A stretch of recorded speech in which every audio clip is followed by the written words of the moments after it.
Right. I think we're on 65. Yes. So we, as for the middle daughter, she is called neither elder nor younger, rather he calls her by her name. Rabbi Yes. Ada Bar Matana said to Abaye, if that is so, with regard to one who said, I betrothed my eldest daughter, the middle daughter of the younger second group should be permitted, as he would have called her by name rather than referring to her as the elder one. The Gemara answers, here we are dealing with a case where there are only two daughters, an adult woman and a minor girl, but no middle daughter. The Gemara adds, and so too is it reasonable that this is the case, as if it is so, there is a middle daughter. Let the Mishnah teach its halacha with direct reference to her as well, as the uncertainty also applies to this daughter. In other words, the Mishnah should have stated, and I do not know if if it was the middle daughter of the younger group of daughters. The fact that the Mishnah does not refer to this daughter indicates that there are only two women in each group. The Gemara rejects the suggestion. But according to your reasoning, the middle one from the first group is definitely included in the uncertainty and is forbidden to the prospective husband. And yet, does the Mishnah teach its halacha with a direct reference to her? They're so concerned about this. The Gemara questions this argument. How can these cases be compared? There it is taught its halacha with a direct reference to a daughter who is younger than the middle daughter of the older group, and that daughter is mentioned for a prohibition, as the Mishnah states that the uncertainty applies even to the youngest of the older group. And if so, the same is true of this middle daughter, who is older than the youngest of the older group, i.e., it is evident that the same uncertainty applies to her, and therefore there is no reason to mention the middle daughter of the older group. Conversely, my favorite is that because the bold words are direct translation of the Hebrew, and so look how short that is. I know, I'm like, you get this And then much look at the English. explanation that they just added. Okay. Conversely, here, with regard to the younger group, if that is so, there is uncertainty with regard to the middle daughter as and she is forbidden. The Mishnah should teach its halacha with direct reference to her, as one might think she is excluded from the uncertainty because she is not the eldest. Consequently, the fact that the Mishnah omits all reference to the middle daughter from the second group proves that the second wife has only two daughters. I could buy that. I could buy that explanation. Wait, consequently, the fact that the Mishnah omits all references of the middle daughter from the second group proves that the wife. Okay, sure. I mean, I think that's a better answer than he would call her by her name. Yeah. Here the Hebrew just says here. If it is so that there is, should teach her. So Yes. weird.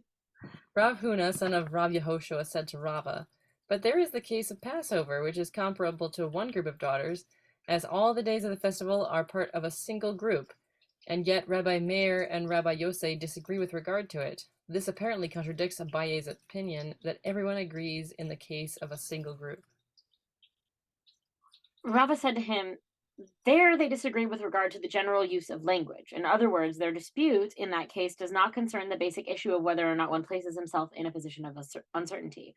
Rather, they disagree over the way people speak. Okay. One sage, Rabbi Yosei, holds that the phrase until before Passover means until just before Passover.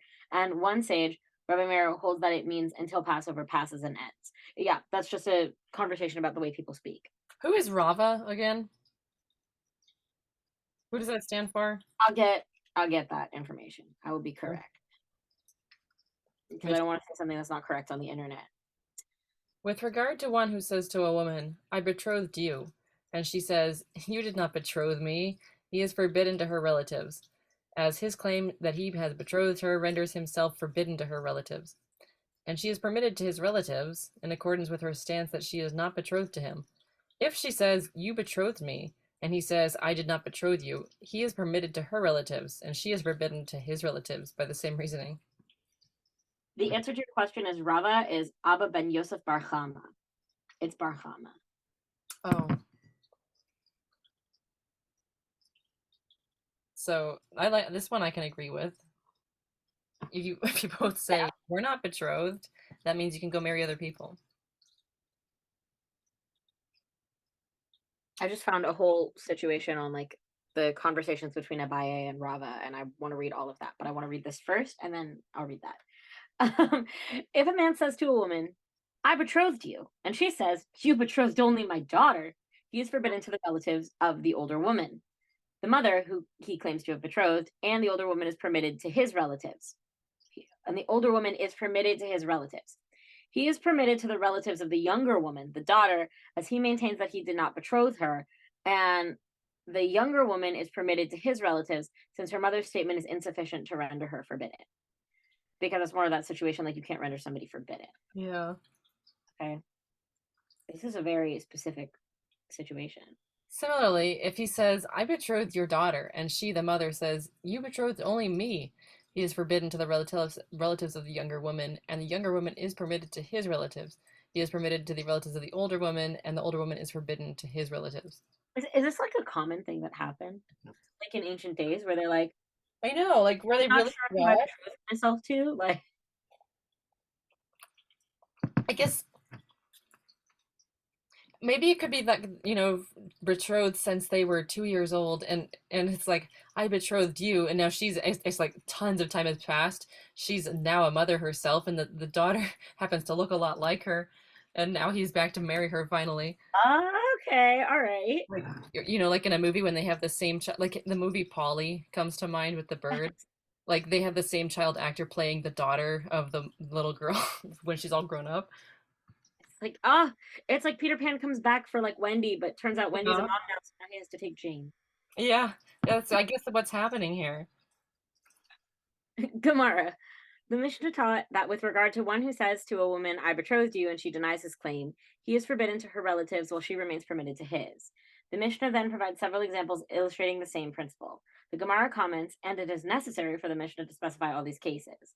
The Gemara elaborates, as had the Mishnah taught us the halacha only with regard to himself, the case where he claims to have betrothed the woman, one might have said that he is not deemed credible at all, because a man does not care if he happens to say that he betrothed a woman, even if he did not do so, as he can betroth another woman. Because a man does not care if he happens to say. So if it hadn't been both ways, they would say that like we might accuse the man of not being credible at all because he has reason he has enough reason to not be credible. A man does not care if he so it's like no man is gonna say like I betrothed some woman without No, actually having done saying, it. like he might say it. They're saying he might say that, like because he doesn't have a care either way. Oh. Because it doesn't do anything to him. His status doesn't change because he can marry another woman. So he can say I betrothed you, and she could say no, and he could be like, well, now you're stuck and you can't get married to anybody else because I betrothed you, but also I'm going to go marry this other woman. Yeah. He can do that. But in a case where she claims to have been betrothed by him, one might say that if her statement was not certain to her, she would not have said it. It's true. Since her claim that he betrothed her renders her forbidden to everyone else, it is likely that it is true, and therefore one might think that he should also be forbidden to her relatives on the basis of this assumption. The Mishnah therefore teaches us that this is not the case. Oh, the what is above is not the case. Yeah. Good. That I it agree is. with this one. Yeah. Likewise, with regard to one who says, I betrothed you, and she says, you betrothed only my daughter, in which case he is forbidden to her relatives, but she is permitted to his, the Gemara asks, why do I need this as well? The principle has already been established. The Gemara answers, it was necessary to state this too, as it might enter your mind to say, since by Torah law, the merciful one deems credible a father who claims to have betrothed his daughters to a particular person, perhaps the sages deem a mother credible by rabbinic law, and therefore her daughter should be forbidden based on her statement. The Mishnah teaches us that a mother is not to be believed with regard to her daughter. What?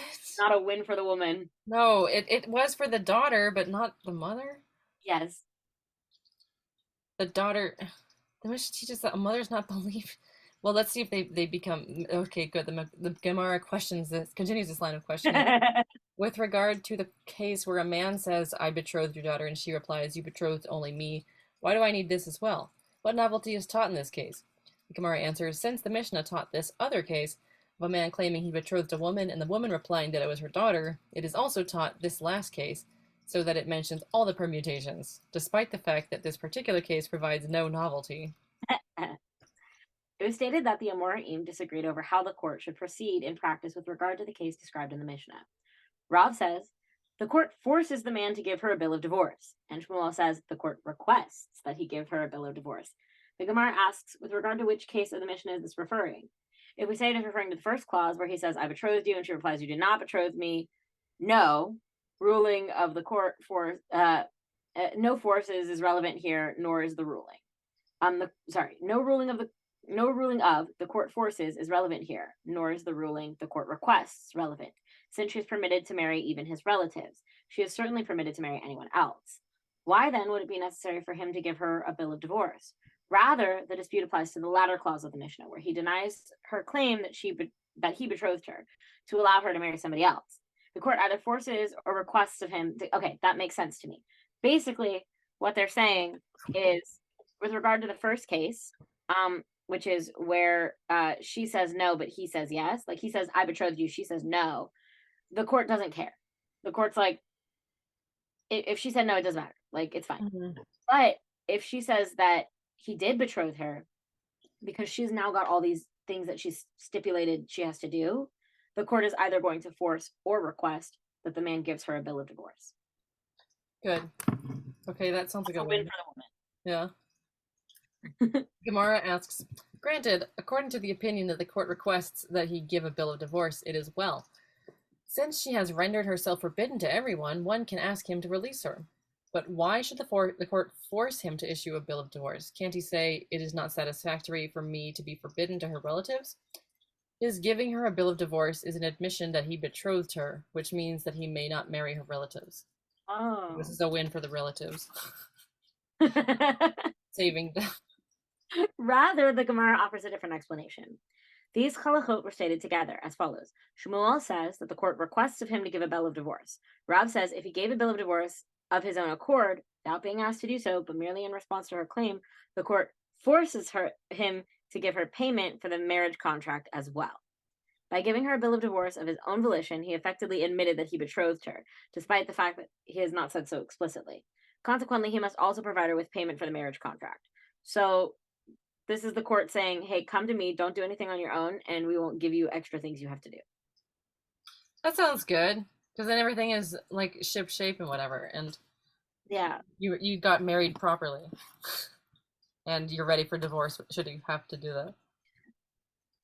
It was also stated Rav Acha Bar Ada says that Rav says, and some say Rav Acha Bar Ada says that Rav Hamuna says that Rav says, the court forces him and requests him.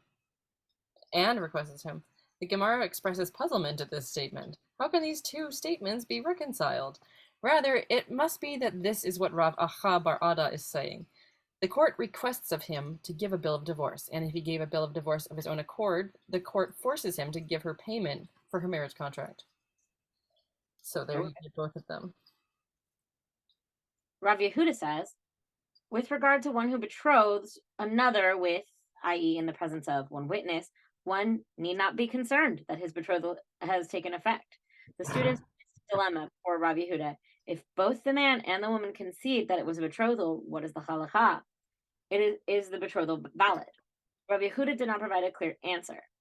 He said yes and no, and uncertain to him. Great. But they both said yes. Why don't we trust them? It was stated that Amorim discussed this point. Rav Nachman says that Shmuel says, with regard to one who betroths a woman with one witness, one need not be concerned that his betrothal has taken effect, and this is the halakha, even if both parties concede that there was a betrothal. So you always need a witness, no matter what. It's good to have a witness. You don't need to be concerned about it if you have a witness, is what they're saying. Yeah. Rava raised an objection to the opinion of Rav Nachman from the Mishnah. With regard to one who says to a woman, I betrothed you, and she says, you did not betroth me, he is forbidden to her relatives, and she is permitted to his relatives. Rava proceeds to analyze the exact circumstances of this case. If the case is one where there are witnesses, why is she permitted to his relatives? Is it a full-fledged betrothal performed in the It is a full-fledged betrothal performed in the presence of witnesses. And if there are no witnesses at all, why is he forbidden to her relatives without any testimony to that effect? Rather, it is not. I keep getting the question words wrong. Rather, is it not referring to a case where there was one witness? Oh. It's going to be cloning again. I saw cloning there. Gemara answers, here we are dealing with a case where he said to her, I betrothed you in the presence of so-and-so and so-and-so. There were two witnesses. But they went overseas. And there is no way of clarifying what really occurred. Currently, there are only the conflicting accounts of the man and the woman, and therefore he is prohibited from marrying her relatives while she is permitted to marry his. He is prohibited from marrying her relative. This one, they sort of explained it, but still I don't quite understand. Why is she permitted to marry his? She is Well, permitted. because she has to be like forbidden to everybody, and he doesn't matter. Well, a man is not forbidden to other Correct. people. Okay, Correct. not really a win for the woman.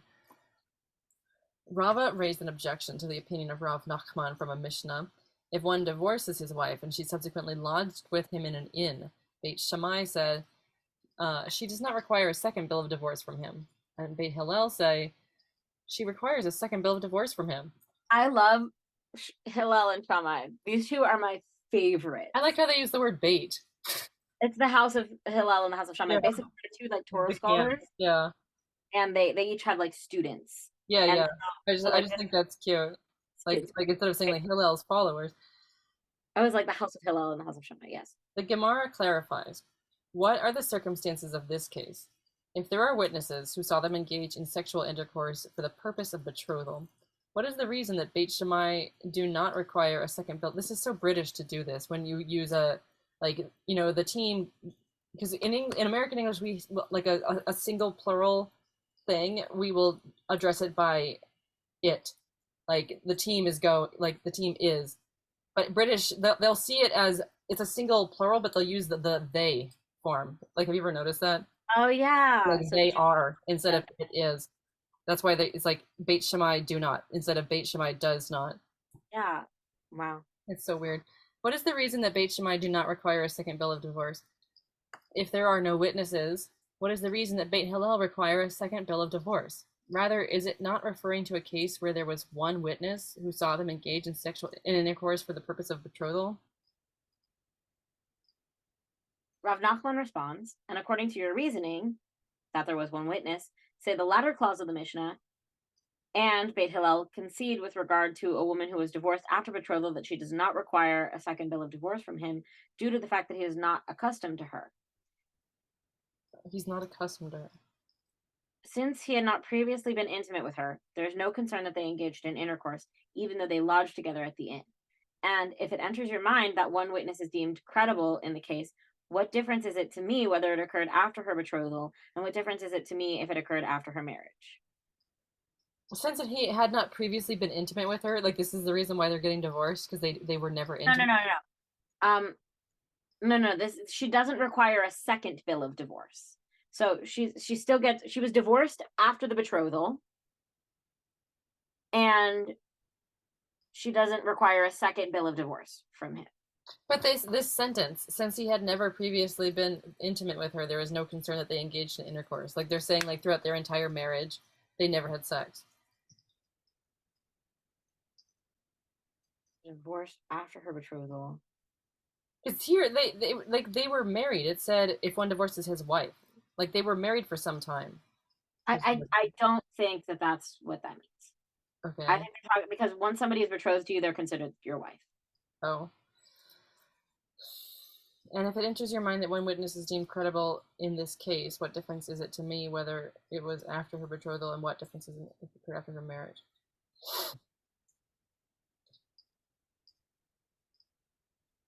I'm Well, confused. so it's the difference of were they actually married or not. Like I don't know. Rather, They're talking about a witness who witnessed them having sexual intercourse for the purposes of betrothal. but is there a different word for like fiance, basically in Hebrew, from wife Let me check. that they ever use? Like if we go up here, it says one divorces his wife. Like, do you know if there's a word? Ishto, that just means wife. But is there, Um, like in your just knowing not by reading this, like is there a word for fiance or something? Not that I know of, but I'm sure there's something. Now, I just don't know if there was in Talmud times. Go down to the next one where it talks about uh betrothal. Keep going. Okay. After betrothal, divorced after betrothal. Um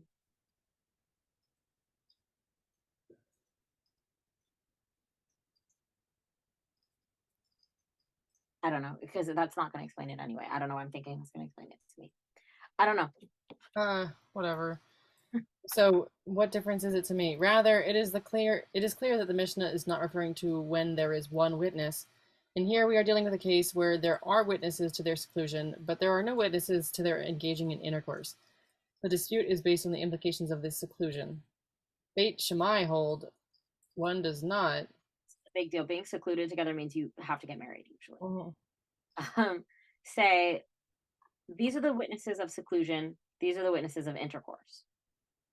So there's some witnesses of seclusion and some witnesses of intercourse.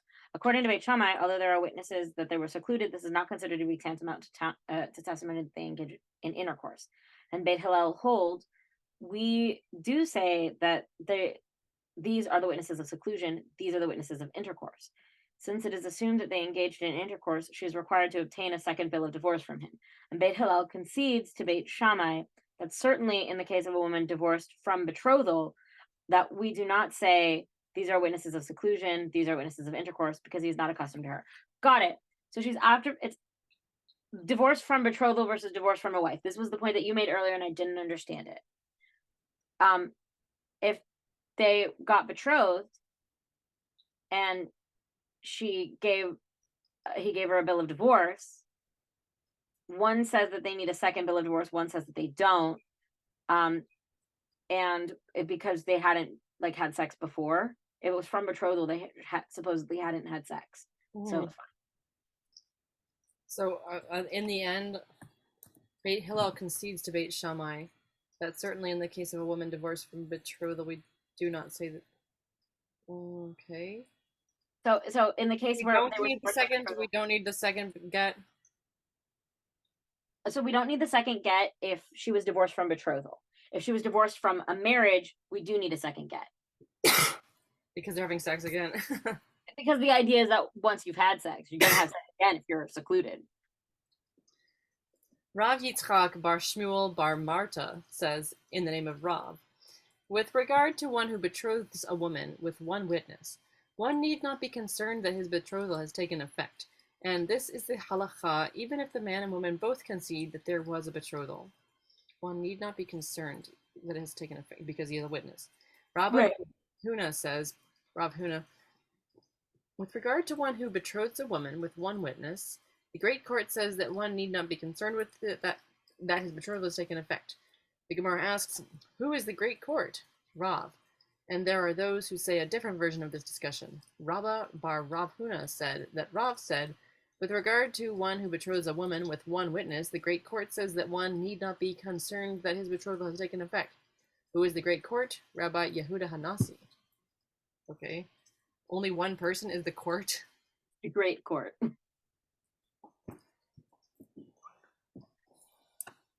Okay. Rav who? Achad Voy Bar Ami raises an objection from the following Baraita. There were two men who came from overseas and saw a woman with them, and they had a bundle with them. This man says, this is my wife. And this other man says, this other man is my slave, and this is my bundle. And this second man says, this is my wife, and this other man is my slave, and this is my bundle. And the woman says, these are my two slaves, and this is my bundle. In this case, she requires two bills of divorce. As with each of them, there is uncertainty concerning whether she is married to them, and she collects payment of her marriage contract from the bundle. Wow. They just come up to somebody saying this. I mean, I guess they would come to whatever, like, port authorities or something. Even according to their claims that she is married to one of them, now that they have each divorced her, she is at least entitled to payment of her marriage contract from the bundle. I wonder what's in the bundle. Well, that it's money. I want this to be a story. We'll call it the man, the woman, and the bundle. Yeah. Which one is which? Achadfoy's objection is as follows. What are the circumstances of this case? If the Baraita is referring to a case where this man has two witnesses supporting his claim, and that man has two witnesses supporting his claim, can the woman say, these are my two slaves and this is my bundle? After all, there are two witnesses that one of the men is her husband. Rather, is it not referring to a case where each of the men has only one witness? This proves that a betrothal performed in the presence of a single witness is effective, as she requires a bill of divorce from each of them. So you don't need two witnesses, you just need one. That's the moral of that story. But the Gemara rejects this opinion. And how can you understand it that way? In a situation involving one witness in the face of contradicting testimony, as it is in the case here, where another witness claims that she is betrothed to the second man, is a single witness deemed credible at all? Rather, one must understand the case as follows. Everyone agrees that with regard to permitting her to marry all of the people she is permitted, even without a bill of divorce. Everyone agrees, apparently. What? But I don't think anybody this is agrees on before that. she's married, though. Well, no. This is her. This is with her stating that, like, I'm not married, and these two are my slaves. Everyone agrees that with regard to permitting her to marry all of the people she's permitted, even without it. So she might have been married before, She but might have been, and then each one of the witnesses says that she was married to the other man. so she doesn't need a bill of divorce now. I guess. Okay. The Gemara is the old rabbis, and then like these younger rabbis like Rava Chadvoy, they're responding to the Gemara, right? Right, because Gemara comments on Mishnah, and then the rabbis and sages comment on Gemara Uh-huh. and Mishnah sometimes, but mostly. Okay. And here, this is what the Baraita is saying. She requires 2 bills of divorce in order to collect payment of her marriage contract from the bundle. And this ruling is in accordance with the opinion of Rabbi Meir, who says even movable property, not only land, is subject to a lien for payment of a marriage contract. Aline, yeah.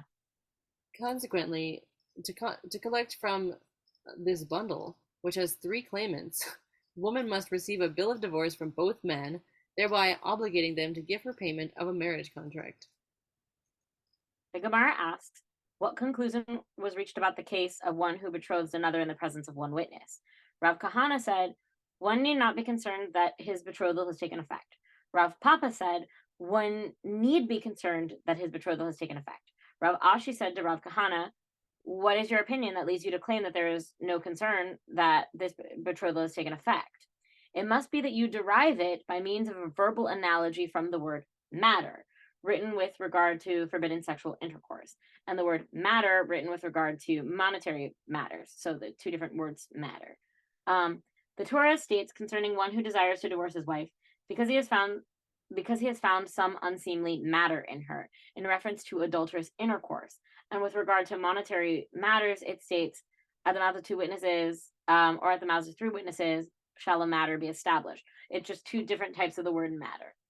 What is the Hebrew? That's the question. It should be near the end. Yeah. Dever, Devar and Devar. Both Dever? Yeah, Davar is what it is. And they both the word for matter, the sex one, and money matters, they're the same word. They're both Devar. They're both Devar, but they might be spelled differently, but they're not spelled differently here. So because they both have the same vowels here. Oh, I can see, yeah. Okay. So what are they saying here? So they're saying that those 2 types of matters are different in Deuteronomy. We know that to be the case, that those 2 words davar refer to different types of thing. One either is forbidden sexual intercourse, and one is monetary issues. And so Rav Ashi is saying to Rav Kahana that you're deriving it from this type of ruling on the word matter, not the other type of ruling on the word matter, because it's one is regard to witnesses and one is regard to intercourse. But are they still talking about the difference between 1 witness and 2 witnesses?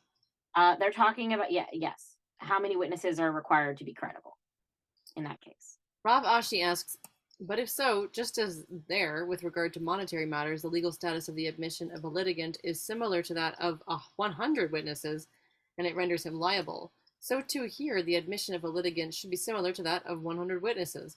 The admission of a litigant meaning, like, you don't need any witnesses if somebody admits to wrongdoing, like one of the parties admits to wrongdoing. This would mean that if the man and woman both admit to the betrothal, they should be liable to bear the consequences of this claim. Rav Kahana said to him, there is a difference between the 2 cases. There, with regard to one who admits that he owes money, he does not act to the detriment of another, whereas here he acts to the detriment of another, as their confessions render them forbidden to each other's relatives, which means that their claims affect others as well. Let's That's nice. Thinking about others. The Gemara relates, Mar Zutra and Rav Ada the elder, the sons of Rav Mari Bar Isur, divided their shared property between them. They came before Rav Ashi and said to him that they had the following dilemma. The merciful one states, at the mouths of two witnesses, or at the mouths of three witnesses, shall a matter be established. Why do we say that two witnesses are required? So that if the parties involved wish to retract from their agreement and say that it never happened, they cannot retract from their agreement. And as we will not retract from our agreement, we do not require witnesses to establish our division of property. Okay. It seems like they always end up, why didn't they mention the Torah to start?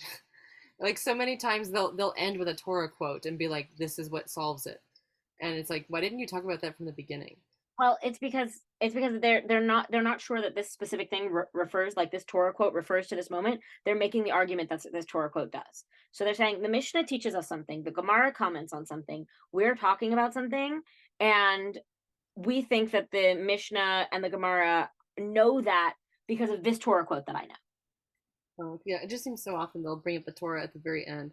Yeah. Or perhaps the matter is established only through witnesses. In other words, perhaps the witnesses do not merely provide proof that the division occurred, but they are a constitutive factor in its establishment from a legal perspective. Rav Ashi said to them, witnesses were created only for liars. Uh, They are not needed to establish the matter. If no one denies the transaction, it remains in effect. So he continues to fight that you don't need witnesses. okay. With regard to a related issue, Abaya says, if one witness says to someone, you ate forbidden fat, and that one, the subject of the testimony, remains silent and does not deny it, the witness is deemed credible. What? And the person in question must bring a sin offering for his sin. And the Tana of the Mishnah also taught that if one witness said to someone, you ate that forbidden fat, and that person says, I did not eat it, he's exempt from bringing an offering. One can infer from this that the reason he's exempt is only because he said definitively, I did not eat, which indicates that if he was silent, then the witness is deemed credible. Yeah, that makes sense to me. This makes me think of because there's all those times like in literature and movies and whatever, like somebody takes the punishment for someone else and they just remain silent. Oh, So it's yeah, like, the punishment is just bringing a sin offering, so it's not a big deal. yeah, I guess, but it's like they didn't stand up for themselves and now they got to bring a sin offering. Yeah. I don't know. Or they took the punishment when maybe it was someone else that did it. Nabaya says that if one witness says to someone, your ritually pure food was rendered impure, and that person remains silent, the witness is deemed credible. And the Tana of the Mishnah also taught, if one witness said to someone, your ritually pure food was rendered impure, and that person says, it was not rendered impure, he is exempt. The reason he is exempt is only because he said definitively that his food was not rendered ritually impure, which indicates that if he was silent, the witness is deemed credible. And Abaya further says that if one witness says to someone, we'll Stop. find out next time. 66. Thank you, bye.